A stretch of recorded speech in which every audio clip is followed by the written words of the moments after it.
por la oportunidad que nos da de nuevamente estar congregados aquí en este local para poder estudiar una porción más de su santa palabra.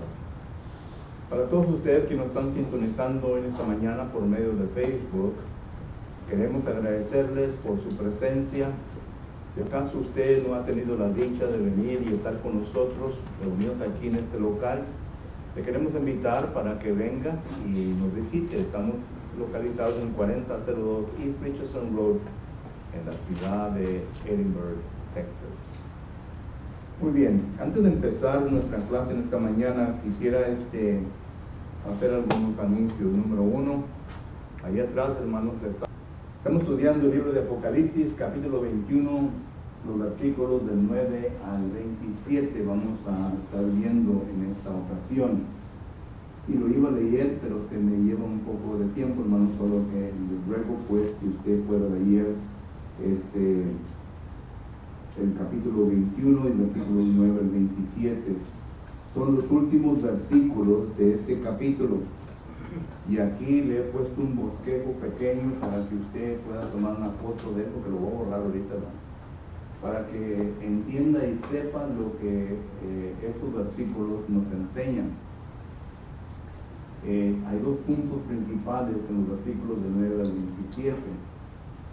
El primer punto principal, ¿cuál es nuestro segundo punto principal? Porque ya vimos el primero, que son los versículos del 1 al 8. Pero es en donde Juan describe lo que ve o lo que vio en aquel entonces. ¿Y qué fue lo que vio? Pues vio la santa ciudad, vio el muro, y luego explico el muro, ¿verdad?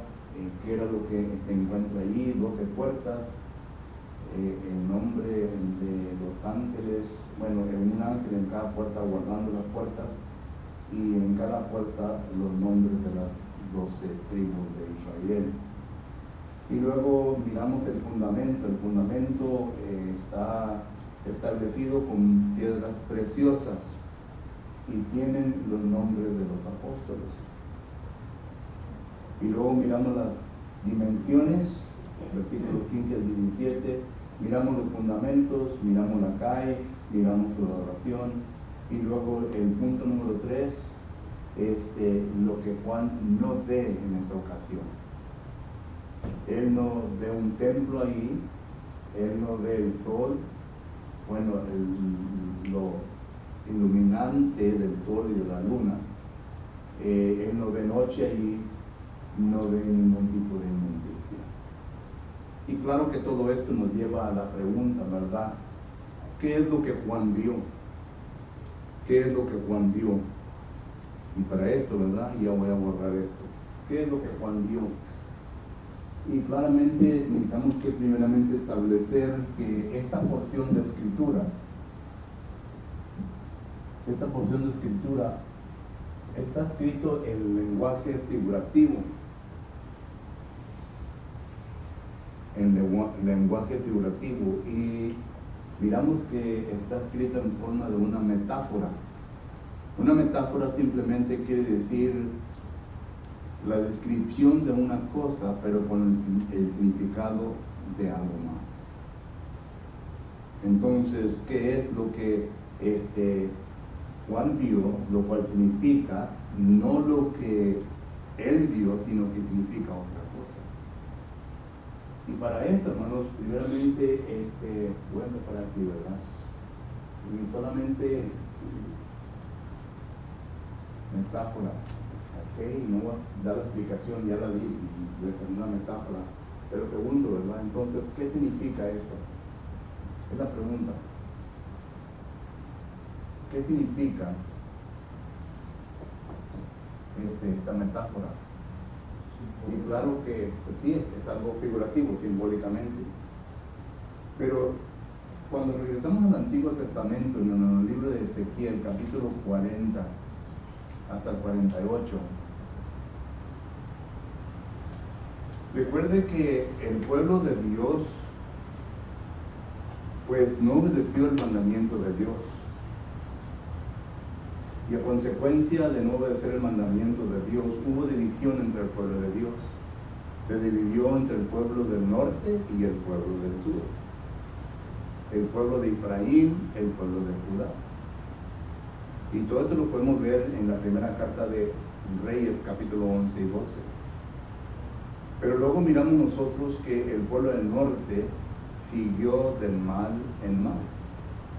Ellos establecieron su ciudad capital, y luego miramos nosotros que después de esto se estableció 2 centros de adoración y se fue de mal en peor. Y a consecuencia de eso mal en peor, esto lo puede leer usted en Segunda de Reyes, capítulo 17, del 1 al 40. Miramos nosotros que Dios envía a los asirios, y los asirios acaban con el pueblo del norte. Lo viene a destruir completamente en el año 722. Y incluso los poquitos judíos que llegaron ahí, los asirios, trajeron a gentiles para que hubiera una mezcla de sangre entre ellos. Ya no eran judíos puros. Es por esto, ¿verdad?, que cuando ya llegamos al Nuevo Testamento y miramos que la gente que vivía ahí se le llamaba samaritanos. Y el judío no tenía comunión con los samaritanos. Usted puede ir a San Juan capítulo 4, cuando Jesús se encuentra con la mujer samaritana. La mujer le dice, esto no se ve, un judío hablando con un samaritano, y mucho menos un judío hablando con una mujer. Bueno, eso fue lo que pasó con el pueblo del norte.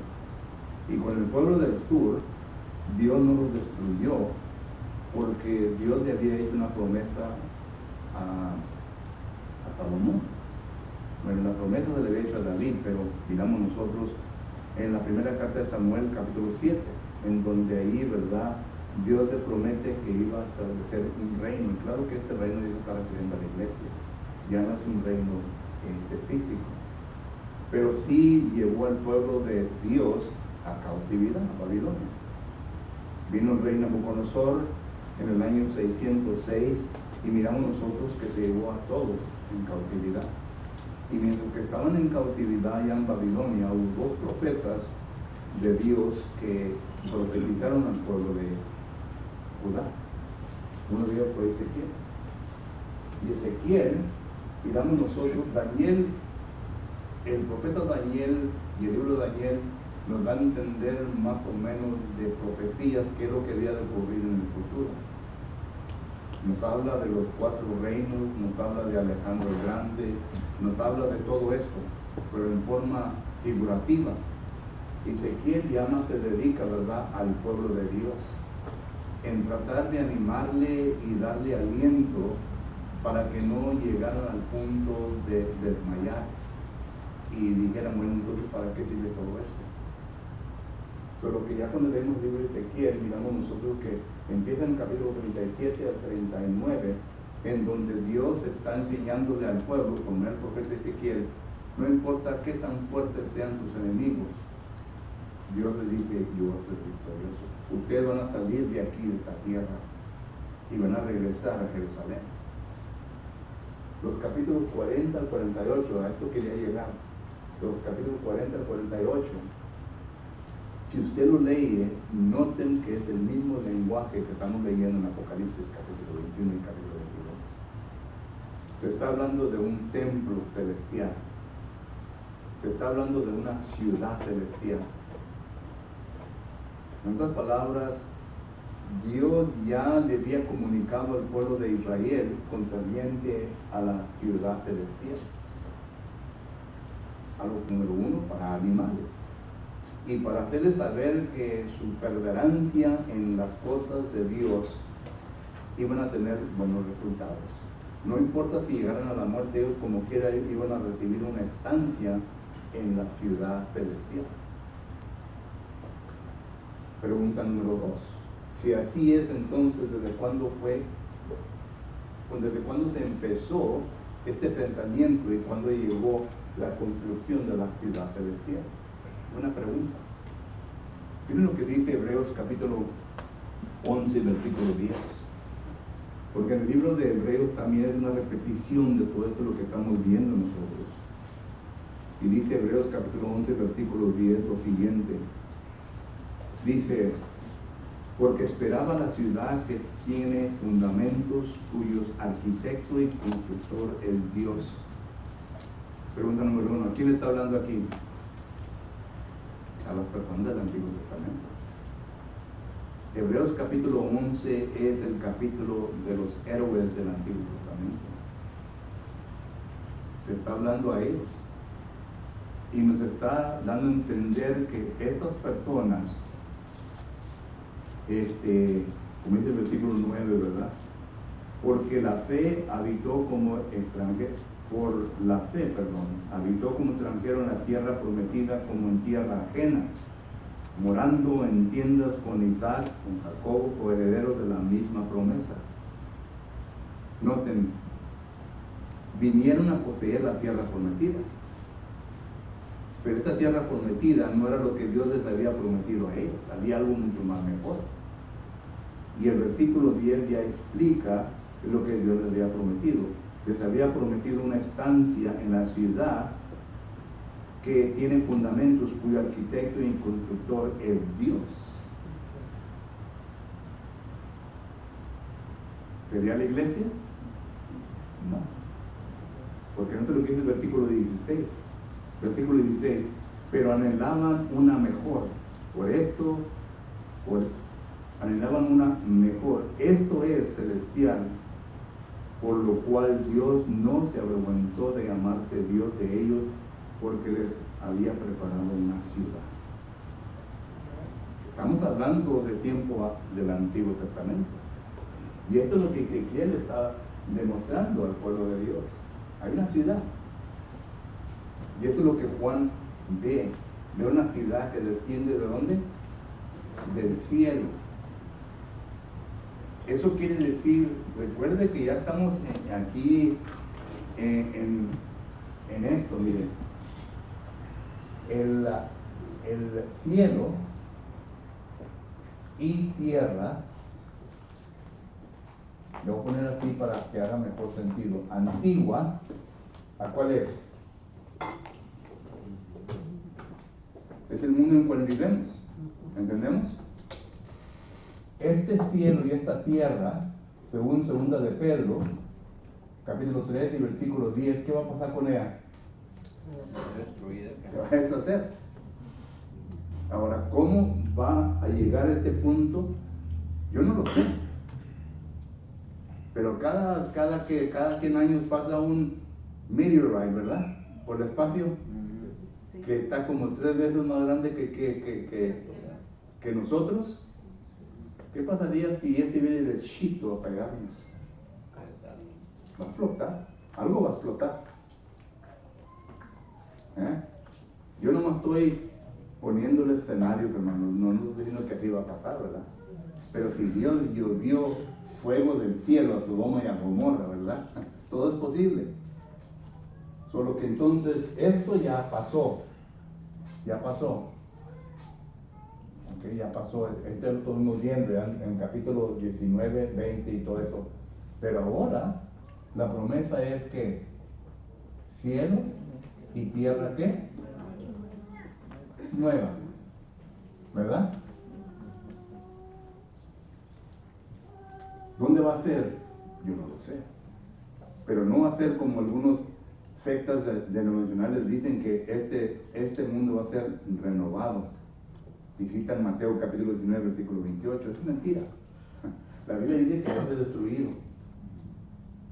Y recuerden la promesa que le hace Dios al pueblo antiguo, o en aquel entonces cuando habla con Noé, dice que la promesa de Dios es que ya no iba a destruir el mundo en ¿qué? En agua. Pero va a ser destruido. Y va a ser destruido con fuego. Eso sí, se va a deshacer.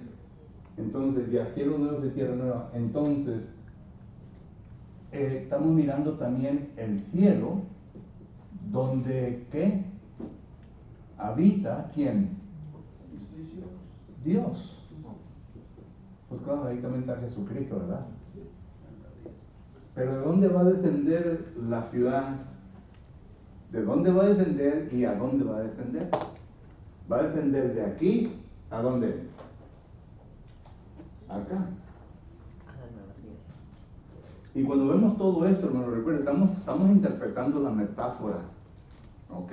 Estamos interpretando la metáfora. Y cuando vemos todo esto, ¿qué se nos viene a la mente?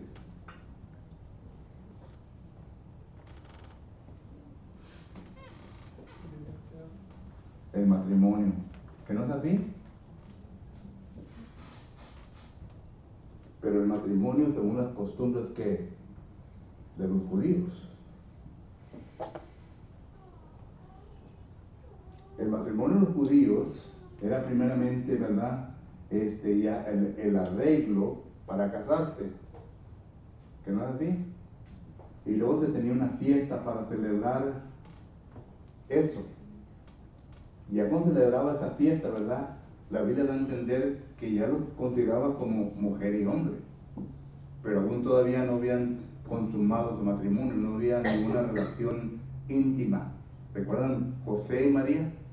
Mateo capítulo 1, versículo 25 dice que José se dio cuenta de que María estaba encinta, pero había estado encinta por causa del Espíritu Santo.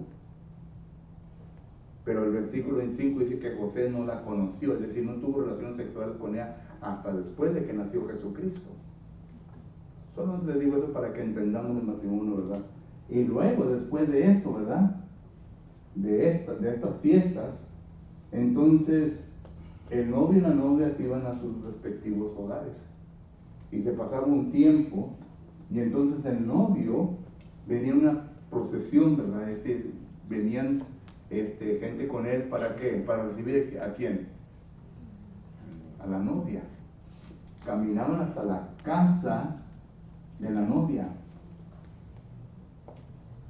Cristo ascendió hacia la diestra del Padre. Él ascendió, Él vino a hacer lo que tenía que hacer, derramó su sangre y dejó establecido que por medio de su sangre Él la dota para que nosotros nos podamos convertir en ¿qué? En esposa de Jesucristo, ¿entendemos? Él hizo todo esto, así como se hacía aquí, ¿ok? Pero luego se fue, ascendió al cielo. ¿Y qué es lo que dice el ángel a los apóstoles que están ahí mirando hacia el cielo? No se maravilléis de esto. Así como lo han visto que se ha descendido al cielo, así regresará del cielo. ¿De acuerdo? ¿Y va a regresar a quién? A recoger a su esposa. Va a recoger a su esposa. Entonces, esto es lo que estamos viendo aquí en Apocalipsis capítulo 21. Y digo todo esto, ¿verdad? Porque uno dice, bueno, hermano, yo creo que le está poniendo mucho material ahí al versículo. Bueno, vamos a ver, Apocalipsis capítulo 21. Apocalipsis capítulo 21, ¿dónde es lo que dice el versículo 9? Dice el versículo 9. Vino entonces a mí uno de los 7 ángeles que tenían las 7 copas llenas de las 7 plagas postreras.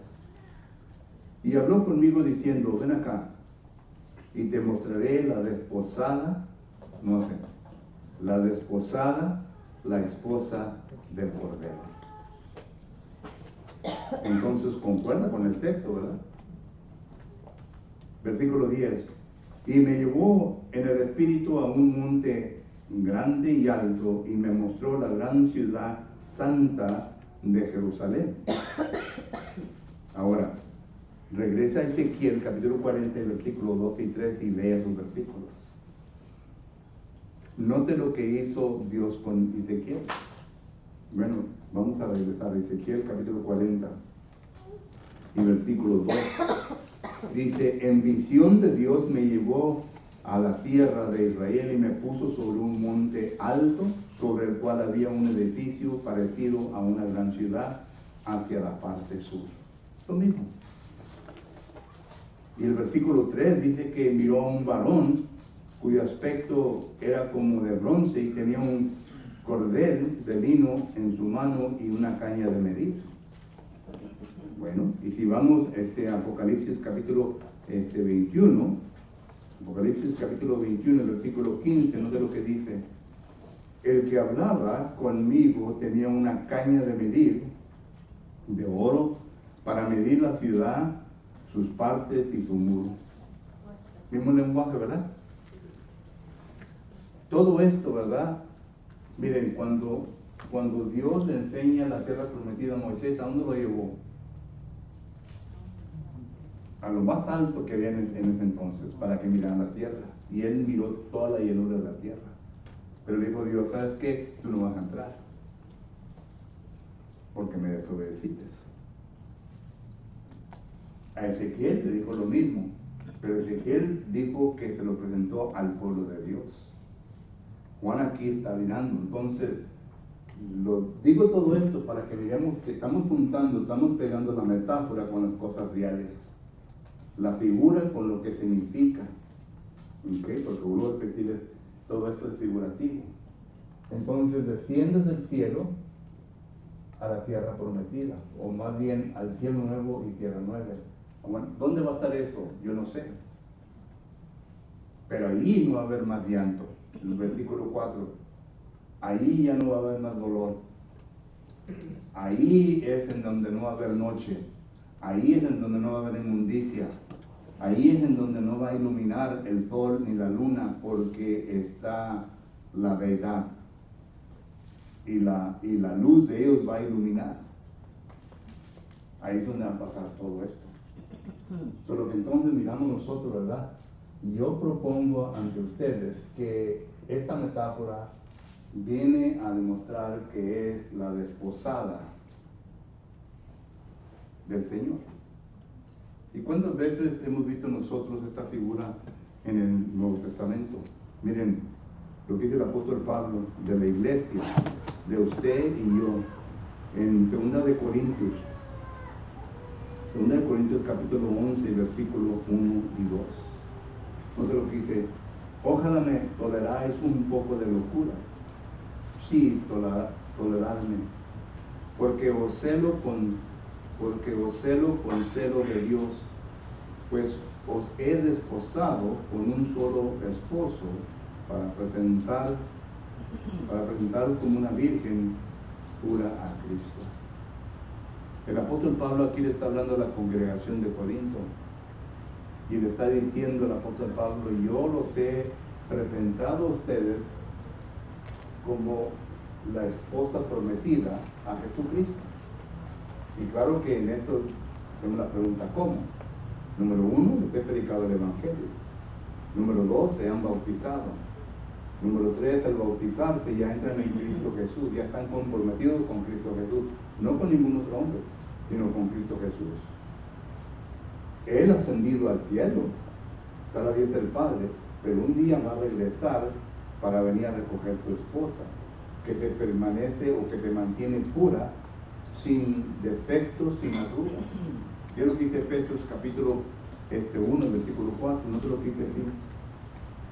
Efesios capítulo 1, versículo 4, dice la palabra del Señor.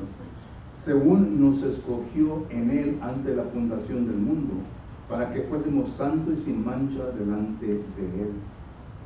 Noten aquí, según nos escogió Él, ¿se está refiriendo a quién? Al Padre. En el tiempo o en la costumbre judaica, cuando era el matrimonio, ¿quién es el que arreglaba el matrimonio? El papá. El papá le decía a la hija, tú te vas a casar con tal fulano. Y el padre le decía a tal fulano, te vas a casar con tal fulano, ¿verdad? El padre le decía todo. En este caso, estamos hablando espiritualmente, ¿quién es? El Padre. Recuerden que hay tres en la realidad, el Padre, el Verbo y el Espíritu Santo. Y entonces miramos nosotros que el Padre es el que ha hecho esto desde antes de la fundación del mundo. Pero siendo nosotros hechura de Él, Efesios 2:10, entonces Él se preocupa para que nosotros permanezcamos como santos, puros y sin mancha. ¿Entendemos? Para que así cuando venga el novio ya se pueda entregar.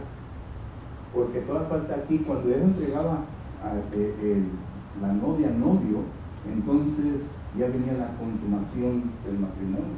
Y saben lo que sucedía, todo esto tiene versículos, hermanos, los cuales no lo mencionamos por el tiempo, ¿verdad? ¿Saben lo que decía?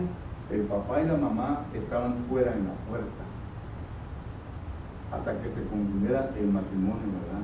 Y una vez que se consumía, ¿verdad? Entonces el papá y la mamá entraban y agarraban la sábana en donde se había consumido el matrimonio. Y esa se guardaba como testimonio de que su hija era virgen. ¿Entendemos eso? Solo que entonces todo esto se llevaba a cabo. Y el padre, otra vez vuelvo, es responsabilidad de él para decirle al novio: te presento a mi hija pura, sin mancha. Yo te lo garantizo, porque yo la he cuidado. Y así entonces miramos nosotros que otra ilustración que la Biblia nos habla concerniente a esto. ¿Okay? Efesios capítulo 5, versículo 21 hasta el 32, es otro versículo que nos habla de él. Me queda poquito tiempo, hermano. Voy a dar lugar para preguntas o comentarios. Sí, hermano. Sí. Sí, lo felicito, muy bien explicado, ¿verdad? Pero aquí en el versículo 16 del capítulo 21 dice que 12,000 estadios de la ciudad es muy grande. Viene siendo como 1500 millas, hermano. 1500 millas, si se divide en la forma nuestra, ¿verdad? Es como menos de Orlando, Detroit, mira, 1500 millas. Cuando mi hijo vivía en San Francisco, ¿verdad? Eran 1500, 1300, o lo que se imaginan ustedes, ¿verdad? Tan grande así. De longitud y de altura, dice, es algo, una ciudad hermosa, ¿verdad? Pero vuelvo a repetir, figurativamente, ¿verdad? Significa algo más, literalmente 1500. Porque recuerde que también podemos, otra razón que podemos establecer por qué significa esto, ¿verdad? Miren, están las tribus del Antiguo Testamento y los apóstoles. ¿Qué tantas veces hemos mirado esa ilustración en referencias a la iglesia? Se refiere a los fieles del Antiguo Testamento y los fieles del Nuevo Testamento. ¿Por qué? Porque se hablan de los apóstoles y se hablan de las tribus, que son los 24, que también es un número que encontramos en el libro de Apocalipsis. Y otra cosa, el versículo 22 dice que no hay templo, que el Dios Todopoderoso es el Dios, ¿verdad? No hay templo, pero es el que va a dirigir, está dirigiendo. Y luego miren el muro, porque son como 12 millas, hermanos. Es un muro grande. Y luego las puertas se usan las piedras más preciosas. O sea que el Espíritu Santo quiere comunicar que es algo bello, hermoso, limpio, puro. Son palabras que uno vale la pena, digo, encontrarnos en este camino, ¿verdad? Porque es algo hermoso allá, ¿verdad? Y si uno como ser humano, ¿verdad?, prefiere la escordia del mundo, ¿verdad?, por esto, allá usted, ¿me entiende? Porque hay gente que prefiere la escordia del mundo que esto precioso, lo cual se está mencionando aquí en la Biblia. Y algo no está funcionando bien en la mente del ser humano cuando escoge lo sucio, ¿verdad?, del mundo y dejar lo precioso que Dios tiene para nosotros. Por la eternidad allá. Así es. Amén. Epi. Dice Pedro en la primera Pedro capítulo 1, versículos 3 al 5, dice: bendito Dios y Padre del Señor Jesucristo, que según su gracia y misericordia nos hizo renacer para una esperanza viva, por la resurrección de Jesucristo de los muertos, para una herencia incorruptible, incontaminada, inaccesible, reservada en los cielos, para vosotros, que sois guardados por el poder de Dios, mediante la fe, para alcanzar la salvación que está preparada para ser manifestada en el tiempo futuro. Entonces, hablando del cielo, hermano, la pureza del cielo es algo hermoso, hermano, donde realmente se no va a dar nada de corrupción, para vivir con Dios, para terminar, claro, siendo renacido. Así es. Y pues todo anhelamos es esa presencia, ¿verdad?, de Dios, de estar con Dios, hermano. Y como que es algo incomprensible, ¿verdad? Porque estamos aquí hablando de cosas que aún nosotros todavía no llegamos a comprender. Pero son verdades y van a ocurrir. Van a ocurrir. Y ese es lo que le está preguntando Juan, ¿verdad? Fíjense, aquí hay una iglesia que estaba ya agotada de tantos problemas. ¿Cómo nos sentimos nosotros cuando estamos de problema tras problema tras problema? Como que queremos. Yo conocí a una persona, ¿verdad?, que estuvo en un hospital por un tiempo, ¿verdad?, y tenía, bueno, ya lo que salía de su boca es: Señor, quítame la vida, quítame la vida. Y en ocasiones llegamos a ese punto, porque no aguantamos. Entonces, a esta mentalidad está el Espíritu Santo tratando de animar. ¿Se imaginan ustedes los cristianos por lo que pasaron en aquel entonces? Usted y yo no hemos pasado por ningún pedacito de lo que ellos pasaron. Que Domiciano agarraba estacas de madera y se los pasaba por el enal, ¿verdad? Todo hasta arriba salía la estaca acá arriba, y luego lo bañaban con brea, ¿verdad?, y con aceite para iluminar el paso de cosas terribles. Que los mataban nomás porque querían matarlos ahí en el estadio, ¿verdad?, con los animales. Usted y yo no hemos pasado por nada de esto. Nada. Bueno, a esta mentalidad y a este grupo de personas estaba el Espíritu Santo tratando de animar. Entonces se presenta lo más bello, lo más bonito, para que ellos entiendan: no importa lo que sufras, mira lo que te espera. Mira lo que vas a alcanzar. Y ya no va a haber más lloro, dolor, lágrimas, nada. Okay. ¿Alguien más? ¿Manuel? Sí, bueno, hablando de eso, pues se requiere mucha perseverancia, ¿no? ¿Mande? Se requiere mucha perseverancia, mucha consagración para mucha llegar a la jornada celestial. Se requiere mucha consagración, ¿no? Mucha perseverancia. Pasamos por mucho en este mundo. Pasamos por mucho. Entonces tenemos que nosotros ser fieles, Señor. Nosotros la perseverancia, ser fieles, Señor. Mucha consagración, una relación íntima, Señor, para poder actuar y llegar a un lugar santo. Esa es la palabra de santidad. Al Señor, entonces se requiere mucha santidad, y para eso mucha consagración, hermano, las cosas. Y recuerden que Satanás no se cansa, hermanos. Satanás, desde el momento que se levanta, ¿verdad?, comienza con sus pensamientos y comienza. Él está constantemente. Si con alguien está constantemente Satanás, son con los cristianos. Los del mundo no, porque los tienen.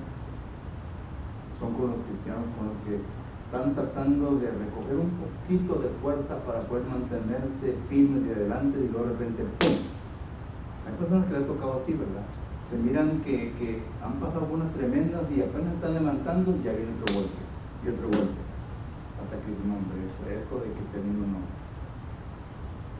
Son para gente valiente. Sí. El verdadero valiente es la persona, como dice el hermano X, el que viene a perseverar, el que viene a aguantar todo esto.